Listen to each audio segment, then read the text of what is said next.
Hello मित्रों, मेरे YouTube channel पर आपका हार्दिक स्वागत है।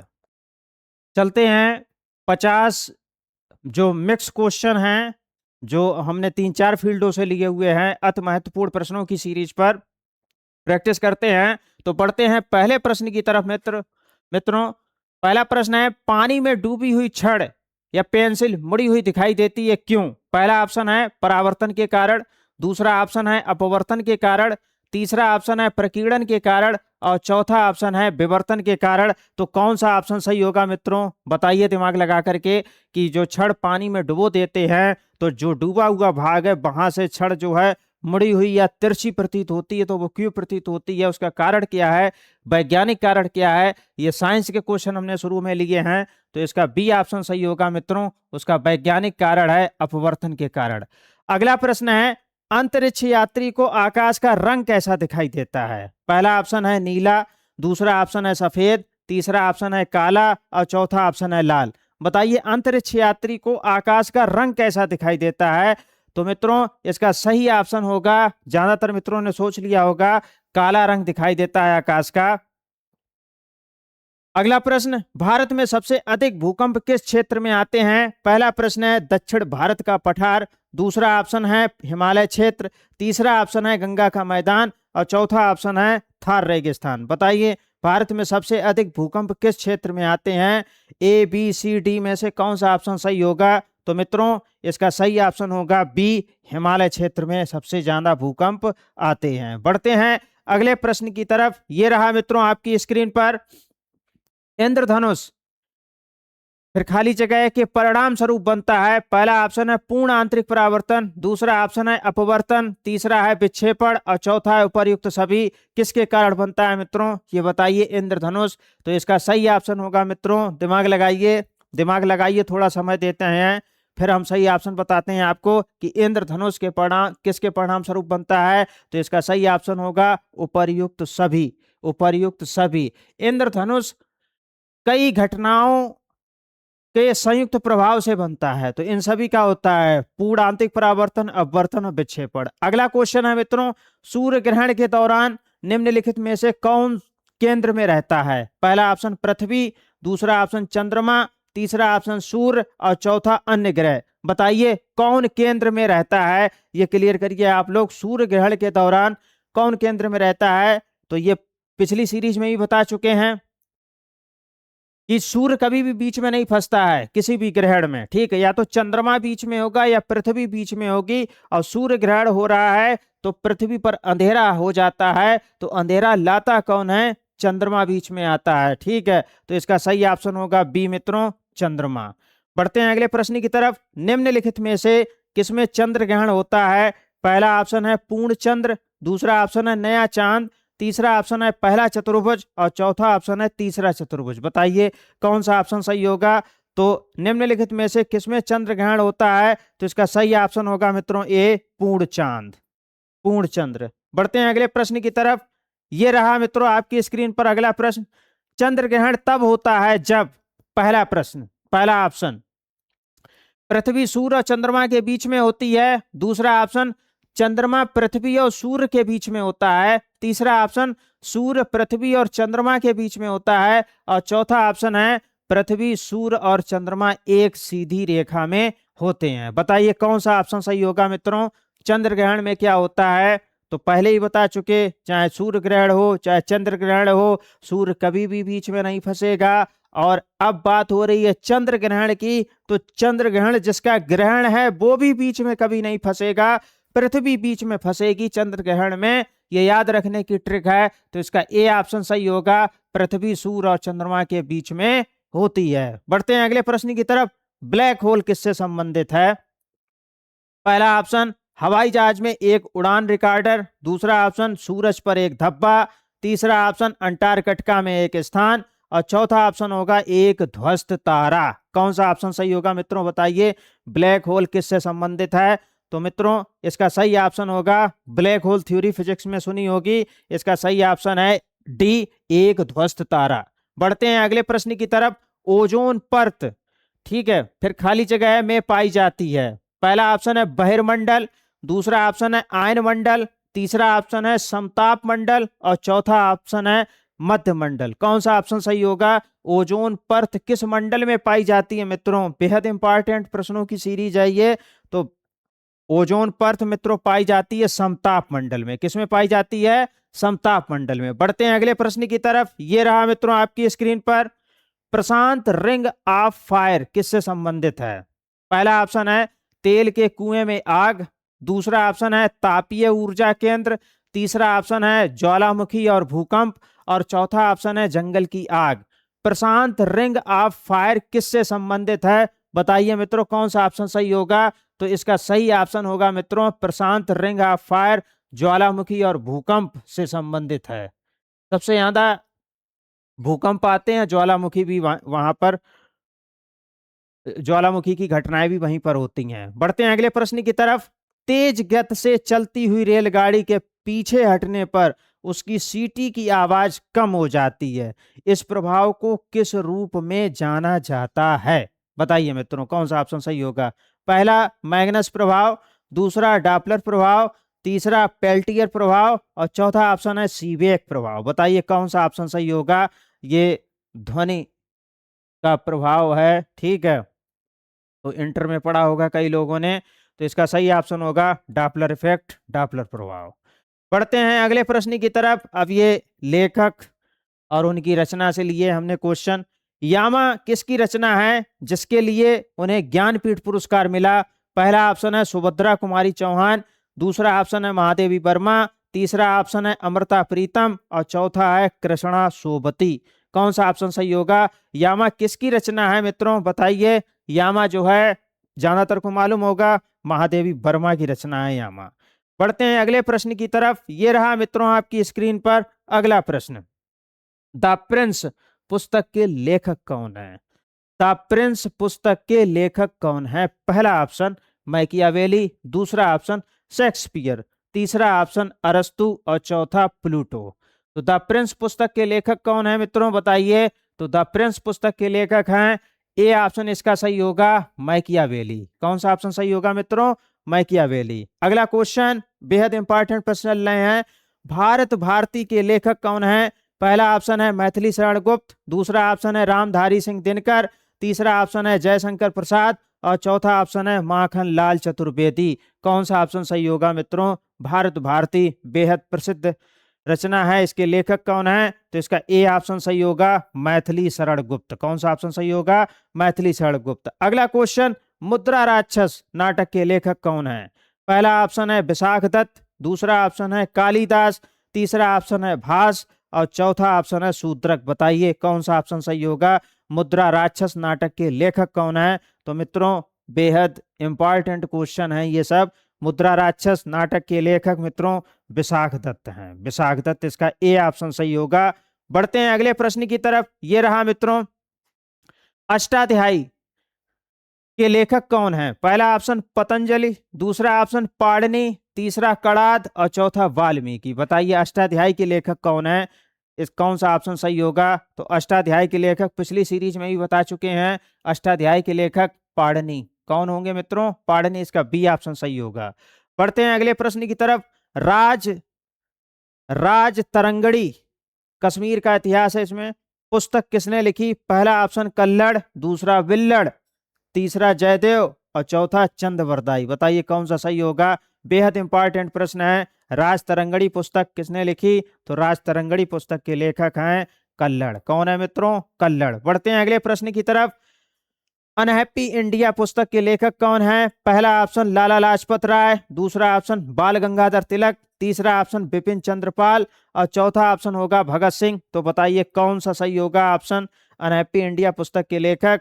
तो मित्रों इसका सही ऑप्शन है लाला लाजपत राय। ए ऑप्शन इसका सही होगा लाला लाजपत राय। अनहैप्पी इंडिया उन्होंने ही लिखी थी। बढ़ते हैं अगले प्रश्न की तरफ। अगला प्रश्न है प्लेइंग इट माई वे किस खिलाड़ी की आत्मकथा है? प्लेइंग इट माई वे किस खिलाड़ी की आत्मकथा है? पहला ऑप्शन युवराज सिंह, दूसरा ऑप्शन सचिन तेंदुलकर, तीसरा ऑप्शन कपिल देव, और चौथा Sunil Gavaskar. Playing it my way बेहद प्रसिद्ध आत्मकथा है। तो ये मित्रों इसका बी ऑप्शन सही होगा, सचिन तेंदुलकर की है ये। बढ़ते हैं अगले क्वेश्चन की तरफ। हैरी पॉटर श्रृंखला की लेखिका कौन है? पहला ऑप्शन जेके रोलिंग, दूसरा ऑप्शन अरुंधति राय, तीसरा ऑप्शन तस्लीमा नसरीन और चौथा ऑप्शन जेन ऑस्टिन। बताइए हैरी पॉटर श्रृंखला की लेखिका कौन है? कौन सा सही होगा ऑप्शन मित्रों बताइए। इसका सही ऑप्शन है हैरी पॉटर श्रृंखला, काफी लोगों ने सुन रखी होगी, जेके रोलिंग, जेके रोलिंग। बढ़ते हैं अगले प्रश्न की तरफ। अगला प्रश्न आपकी स्क्रीन पर, यह भी बेहद इंपॉर्टेंट प्रश्न है। अकबरनामा और आईने अकबरी किसने लिखी? पहला ऑप्शन है अबुल फजल, दूसरा है अकबर, तीसरा है बीरबल और चौथा है गुलबदन बेगम। बताइए कौन सा ऑप्शन सही होगा? अकबरनामा और आईने अकबरी किसने लिखी? तो इसका ए ऑप्शन सही होगा मित्रों, अबुल फजल। कौन सा ऑप्शन सही होगा मित्रों? अबुल फजल। क्लियर है इतना? बढ़ते हैं अगले प्रश्न की तरफ। अगला प्रश्न मित्रों ये रहा आपकी स्क्रीन पर। Poverty and un-British rule in India के लेखक कौन है? बेहद इंपॉर्टेंट प्रश्न। Poverty and un-British rule in India के लेखक, पहला ऑप्शन दादा भाई नारोजी, दूसरा ऑप्शन आरसी दत्त, तीसरा ऑप्शन गोपाल कृष्ण गोखले और चौथा ऑप्शन एमजी रानाडे। बताइए कौन सा ऑप्शन सही होगा? Poverty and un-British rule in India के लेखक, तो मित्रों इसका ए ऑप्शन सही होगा, दादा भाई नारोजी। बढ़ते हैं अगले प्रश्न की तरफ। अब देखिए ये सोशल मीडिया से संबंधित हमने प्रश्न लिए हैं।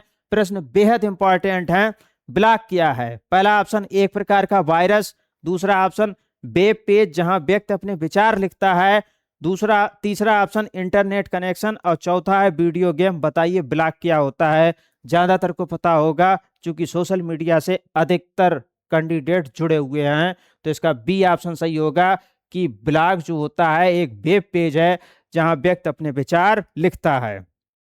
अगला प्रश्न फिर ब्लॉग से संबंधित है, तो क्या है? ब्लॉग का अर्थ क्या है? पहला ऑप्शन वॉइस ब्लॉग, दूसरा ऑप्शन वीडियो ब्लॉग, तीसरा ऑप्शन वर्चुअल ब्लॉग और चौथा होगा वायरल ब्लॉग। बताइए कौन सा सही ऑप्शन होगा? ब्लॉग का अर्थ क्या है? तो ब्लॉग का अर्थ होता है मित्रों वीडियो ब्लॉग। क्या होगा? Video blog. इसका सी ऑप्शन सही होगा, वीडियो ब्लॉग। बढ़ते हैं अगले प्रश्न की तरफ। ये रहा मित्रों आपकी स्क्रीन पर। सोशल मीडिया पर ट्रोलिंग क्या है? पहला ऑप्शन किसी की प्रशंसा करना, दूसरा ऑप्शन अपमानजनक कमेंट करके परेशान करना, तीसरा ऑप्शन फोटो लाइक करना और चौथा है वीडियो शेयर करना। ट्रोलिंग सुन रखा होगा काफी लोगों ने, तो ट्रोलिंग, सोशल मीडिया पर ट्रोलिंग का क्या मतलब होता है? तो मित्रों बी ऑप्शन इसका सही होगा, अपमानजनक कमेंट करके परेशान करना। अगला क्वेश्चन है व्हाट्सएप पर एंड टू एंड इनक्रिप्शन का क्या मतलब होता है? पहला ऑप्शन है मैसेज केवल भेजने और प्राप्त करने वाला ही पढ़ सकता है, दूसरा ऑप्शन है मैसेज कोई भी पढ़ सकता है, तीसरा है मैसेज सरकार पढ़ सकती है और चौथा होगा मैसेज सेव नहीं होते। बताइए कौन सा ऑप्शन सही होगा? एंड टू एंड इनक्रिप्शन पढ़ा होगा सभी लोगों ने, जब व्हाट्सएप का उपयोग करते हैं तो उस पर आता है एंड टू एंड इनक्रिप्शन। कौन सा ऑप्शन सही होगा मित्रों बताइए इसमें? तो इसका सही ऑप्शन होगा मित्रों ए, एंड टू एंड इनक्रिप्शन का मतलब होता है कि मैसेज केवल भेजने और प्राप्त करने वाला ही पढ़ सकता है। अगला क्वेश्चन है इन्फ्लुएंसर किसे कहते हैं? पहला ऑप्शन है जो इंटरनेट का उपयोग नहीं करता, दूसरा ऑप्शन है सोशल मीडिया पर जिसके बहुत सारे फॉलोवर्स हों और जो लोगों की राय प्रभावित कर सके, तीसरा हैकर और चौथा है सॉफ्टवेयर इंजीनियर। बताइए इन्फ्लुएंसर किसे कहते हैं? आप ये समझ लीजिए इन्फ्लुएंसर क्या होता है। तो ज्यादातर को मालूम होगा, इसका बी ऑप्शन सही है कि सोशल मीडिया पर जिसके बहुत सारे फॉलोवर्स हों और जो लोगों की राय प्रभावित कर सके। बढ़ते हैं अगले प्रश्न की तरफ। ये रहा मित्रों आपकी स्क्रीन पर। स्पैम क्या होता है? स्पैम कॉल सुन रखा होगा, स्पैम कॉल, ठीक है। तो स्पैम क्या होता है? पहला ऑप्शन महत्वपूर्ण ईमेल, दूसरा है अवांछित संदेश या विज्ञापन, तीसरा है वायरस और चौथा है एंटीवायरस। बताइए कौन सा सही होगा? तो स्पैम क्या होता है? तो मित्रों इसका बी ऑप्शन सही होगा, अवांछित संदेश या विज्ञापन। बढ़ते हैं अगले प्रश्न की तरफ। लक्ष्य कार्यक्रम को कब प्रारंभ किया गया था? लक्ष्य कार्यक्रम को कब प्रारंभ किया गया था? पहला ऑप्शन 11 दिसंबर 2016, दूसरा ऑप्शन 11 दिसंबर 2017, तीसरा ऑप्शन 11 दिसंबर 2018 और चौथा ऑप्शन 11 दिसंबर 2019। तो लक्ष्य कार्यक्रम को कब प्रारंभ किया गया? तो मित्रों लक्ष्य कार्यक्रम को प्रारंभ किया गया था, इसका बी ऑप्शन सही है, 11 दिसंबर सन 2017 को प्रारंभ किया गया था। अगला क्वेश्चन है, स्व आधार गृह योजना का शुभारंभ कब किया गया था? पहला ऑप्शन है 2001 में, दूसरा ऑप्शन है 2002-2003 में, तीसरा ऑप्शन है 2001-2002 में और चौथा ऑप्शन है 2003-2004 में। बताइए कौन सा ऑप्शन इसका सही होगा? स्व आधार गृह योजना का शुभारंभ कब किया गया था? तो इसका सही ऑप्शन होगा मित्रों सी, 2001-2002 में। बढ़ते हैं अगले प्रश्न की तरफ। ये रहा मित्रों, कायाकल्प पहल की शुरुआत कब की गई थी? पहला ऑप्शन है 15 मई सन 2014, दूसरा ऑप्शन है 15 मई सन 2015, तीसरा ऑप्शन है 15 मई सन 2016 और चौथा ऑप्शन है 15 मई सन 2017। बताइए कायाकल्प पहल की शुरुआत कब की गई थी? तो मित्रों इसका सही ऑप्शन होगा 15 याद रखिए, 15 मई सन 2015, इसका बी ऑप्शन सही होगा। अगला क्वेश्चन, अब हमने जनसंख्या से संबंधित क्वेश्चन लिए हैं। 1951 में भारत की जनसंख्या कितनी थी? पहला ऑप्शन 36.1 करोड़, दूसरा ऑप्शन 41.2 करोड़ और तीसरा ऑप्शन 30.5 करोड़ और चौथा ऑप्शन 45.8 करोड़। 1951 में भारत की जनसंख्या थी कितनी, ये आपको बताना है। तो मित्रों इसका सही ऑप्शन होगा 1951 में भारत की जनसंख्या थी 36.1 करोड़। अब बढ़ते हैं अगले प्रश्न की तरफ। 1951 से 2011 तक भारत की जनसंख्या कितनी गुना बढ़ी? पहला ऑप्शन है 2.5 गुना, दूसरा ऑप्शन है 3.3 गुना, तीसरा ऑप्शन है 4.1 गुना और चौथा ऑप्शन है 5.2 गुना। तो इसका कौन सा ऑप्शन सही होगा मित्रों? 1951 से 2011 तक भारत की जनसंख्या कितने गुना बढ़ी? ठीक है, तो इसका सही ऑप्शन होगा मित्रों 3.3 गुना, 3.3 गुना बढ़ी। बढ़ते हैं अगले प्रश्न की तरफ। ये रहा मित्रों आपकी स्क्रीन पर, भारत में दशकीय वृद्धि दर सबसे अधिक कब थी? पहला ऑप्शन 1961 से 1971, दूसरा ऑप्शन 1971 से 1981, तीसरा ऑप्शन 1981 से 1991 और चौथा ऑप्शन 1991 से 2001। बताइए कौन सा ऑप्शन सही होगा? दशकीय वृद्धि दर यानी 10 सालों में वृद्धि दर कब सबसे अधिक थी? तो वो सेशन था 1961 से 1971। बढ़ते हैं अगले प्रश्न की तरफ। भारत में जनगणना कितने वर्ष बाद होती है? ज्यादातर को मालूम होगा। पहला ऑप्शन 5 वर्ष, दूसरा ऑप्शन 10 वर्ष, तीसरा ऑप्शन 15 वर्ष और चौथा ऑप्शन 8 वर्ष। बताइए, तो जनगणना जो होती है मित्रों 10 वर्ष बाद होती है, प्रति 10 वर्ष बाद होती है, इसका बी ऑप्शन सही होगा। अगला क्वेश्चन है, 2011 जनगणना के अनुसार उत्तर प्रदेश की जनसंख्या कितनी थी? पहला ऑप्शन 19.98 करोड़, दूसरा ऑप्शन 16.62 करोड़, तीसरा ऑप्शन 22.52 करोड़ और चौथा ऑप्शन 18.45 करोड़। कौन सा ऑप्शन सही होगा मित्रों? 2011 जनगणना के अनुसार उत्तर प्रदेश की जनसंख्या कितनी थी? दिमाग लगाइए, तो इसका ए ऑप्शन सही होगा मित्रों 19.98 करोड़। बढ़ते हैं अगले प्रश्न की तरफ। ये रहा मित्रों आपकी स्क्रीन पर अगला प्रश्न।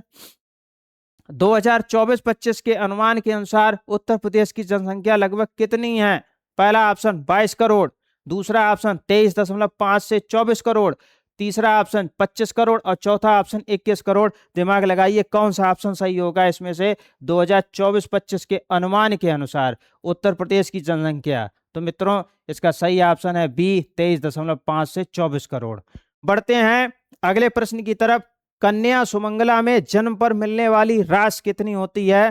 पहला ऑप्शन 1000, दूसरा 2000, तीसरा 3000 और चौथा 5000। बताइए कौन सा ऑप्शन सही होगा? कन्या सुमंगला में जन्म पर मिलने वाली राशि कितनी होती है? तो इसका सही ऑप्शन होगा मित्रों जन्म के समय 2000 रुपए मिलते हैं, इसका बी ऑप्शन सही होगा। अगला क्वेश्चन है कि यूपी महिला सम्मान बचत पत्र योजना शुरू हुई। पहला ऑप्शन है सन 2022, दूसरा ऑप्शन है 2023, तीसरा ऑप्शन है 2024 और चौथा ऑप्शन है 2025। तो बताइए यूपी महिला सम्मान बचत पत्र योजना कब शुरू हुई? तो मित्रों इसका सही उत्तर होगा सन 2024 में शुरू हुई थी महिला सम्मान बचत पत्र योजना। बढ़ते हैं अगले प्रश्न की तरफ। ये रहा ग्लोबल जेंडर गैप सूचकांक 2024 में भारत का रैंक कौन सा था?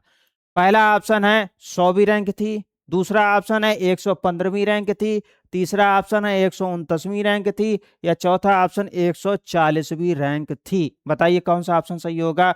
ग्लोबल जेंडर गैप सूचकांक, तो इसका सही ऑप्शन होगा मित्रों 129वीं रैंक थी। बढ़ते हैं अगले प्रश्न की तरफ। महिलाओं की गरिमा का सम्मान करता है, कौन सा अनुच्छेद करता है? पहला ऑप्शन अनुच्छेद 14, दूसरा ऑप्शन है अनुच्छेद 21, तीसरा ऑप्शन है अनुच्छेद 51 ए ई, और चौथा ऑप्शन है अनुच्छेद 39। बताइए कौन सा ऑप्शन सही होगा?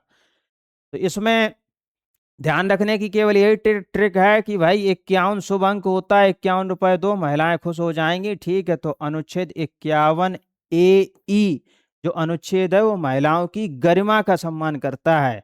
अगला क्वेश्चन, आपातकालीन नंबर ERSS है? पहला ऑप्शन 100, दूसरा 108, तीसरा 112 और चौथा 1091। ज्यादातर को पता होगा इमरजेंसी नंबर जो होता है वो 112 होता है, इसका सी ऑप्शन सही होगा मित्रों।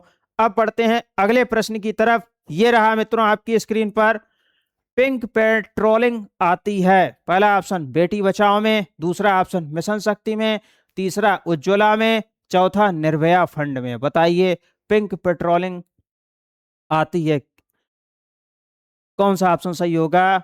चूंकि महिलाओं से संबंधित ज्यादा क्वेश्चन आते हैं तो पिंक पेट्रोलिंग, इसका बी ऑप्शन सही होगा मिशन शक्ति में। बढ़ते हैं अगले प्रश्न की तरफ। रानी लक्ष्मीबाई महिला सम्मान कोष है? पहला ऑप्शन विधवाओं के लिए, दूसरा ऑप्शन एसिड अटैक पीड़ितों के लिए, तीसरा ऑप्शन पढ़ाई के लिए, चौथा रोजगार के लिए। बताइए कौन सा ऑप्शन सही होगा? रानी लक्ष्मीबाई महिला सम्मान कोष है, किसके लिए है? तो इसका सही ऑप्शन होगा मित्रों एसिड अटैक पीड़ितों के लिए, इसका बी ऑप्शन सही होगा। अब बढ़ते हैं अगले प्रश्न की तरफ। मातृ वंदना योजना में राशि कितनी मिलती है? पहला ऑप्शन 5,000 रुपए, दूसरा ऑप्शन 6,000 रुपए, तीसरा ऑप्शन 10,000 रुपए और चौथा ऑप्शन 12,000 रुपए। कौन सा ऑप्शन सही होगा? मातृ वंदना योजना में राशि मिलती है, तो मित्रों उसका सही उत्तर होगा 5,000 रुपए। बढ़ते हैं अगले प्रश्न की तरफ। ये रहा मित्रों आपकी स्क्रीन पर 73वां संशोधन, बहुत इंपॉर्टेंट है। 73वां संशोधन संबंधित है किससे? पहला ऑप्शन नगर पालिका से, दूसरा पंचायती राज से, तीसरा GST से और चौथा नागरिकता से। बताइए किससे संबंधित है? तो मित्रों ज्यादातर को मालूम होगा 73वां संशोधन पंचायती राज से संबंधित है, इसका बी ऑप्शन सही होगा। बढ़ते हैं अगले प्रश्न की तरफ। नारी शक्ति बंधन अधिनियम कितने साल चलेगा? पहला ऑप्शन 10 साल, दूसरा 15 साल, तीसरा ऑप्शन 20 साल और चौथा हमेशा चलेगा। बताइए नारी शक्ति बंधन अधिनियम कितने साल चलेगा? तो मित्रों इसको याद रखने की सबसे अच्छी जो ट्रिक है वो ये है कि अगर कोई लड़की 15 साल की हो जाती है तो फिर उसे इतनी समझ आ जाएगी कि उसे फिर आगे कोई दिक्कत नहीं होगी। तो नारी शक्ति बंधन अधिनियम जो है 15 साल तक चलेगा। अगला क्वेश्चन है, सखी केंद्र वन स्टॉप सेंटर शुरू हुए? पहला ऑप्शन सन 2013, दूसरा ऑप्शन सन 2015, तीसरा ऑप्शन सन 2017 और चौथा ऑप्शन सन 2020। बताइए सखी केंद्र कब शुरू हुए? कौन सा ऑप्शन सही होगा मित्रों? तो सखी केंद्र जो शुरू हुए मित्रों बी ऑप्शन इसका सही होगा सन 2015। अब बढ़ते हैं अगले प्रश्न की तरफ। सीमेंट का आविष्कार किसने किया? पहला ऑप्शन जोसेफ एस्पर्टीन, दूसरा ऑप्शन लिनक्स, तीसरा ऑप्शन एडिसन और चौथा पाश्चर। जो विज्ञान वाले कैंडिडेट होंगे उनको पता लग गया होगा कि सीमेंट के आविष्कारक कौन थे। तो सीमेंट का आविष्कार किसने किया था, किसने बनाया था? तो इसका ए ऑप्शन सही होगा जोसेफ एस्पर्टीन। अगला क्वेश्चन है, बेहद इंपॉर्टेंट प्रश्न है मित्रों। बैक्टीरिया या जीवाणु की खोज किसने की थी? पहला ऑप्शन है ल्यूवेनहाक, दूसरा है रॉबर्ट हुक, तीसरा है रॉबर्ट कोच और चौथा है पाश्चर। तो बताइए बैक्टीरिया की खोज किसने की थी? तो मित्रों बैक्टीरिया की खोज की थी, सबसे पहला जो सरल सूक्ष्मदर्शी बनाया था वो ल्यूवेनहाक ने बनाया था। ठीक है, तो बैक्टीरिया की खोज इन्होंने ही की थी, ल्यूवेनहाक ने। सूक्ष्मदर्शी यानी कि छोटी चीज को बड़ा करके देखने की क्षमता का यंत्र होता है, तो सबसे पहले इन्होंने ही उसी यंत्र को बनाया था। तो बैक्टीरिया की खोज ल्यूवेनहाक ने की थी। मित्रों उम्मीद है कि मिक्स प्रश्नों की सीरीज आपको ये बेहद पसंद आ रही होगी और सब्सक्राइब का बटन आपको दिख रहा होगा, सब्सक्राइब कर दीजिए चैनल को, ताकि इस तरह के लाभदायक वीडियो का नोटिफिकेशन आप तक पहुंचता रहे और लगातार बेहतर तैयारी आपकी मिक्स क्वेश्चन प्रैक्टिस से आप करते रहिएगा। यदि कोई साथी रिश्तेदार तैयारी कर रहा हो तो वीडियो का लिंक उस तक अवश्य शेयर करें। यदि वीडियो पसंद आया हो तो लाइक, कमेंट और शेयर करें। वीडियो देखने के लिए आपका बहुत बहुत धन्यवाद। मिलते हैं अगले वीडियो में कुछ अति महत्वपूर्ण प्रश्नों के साथ।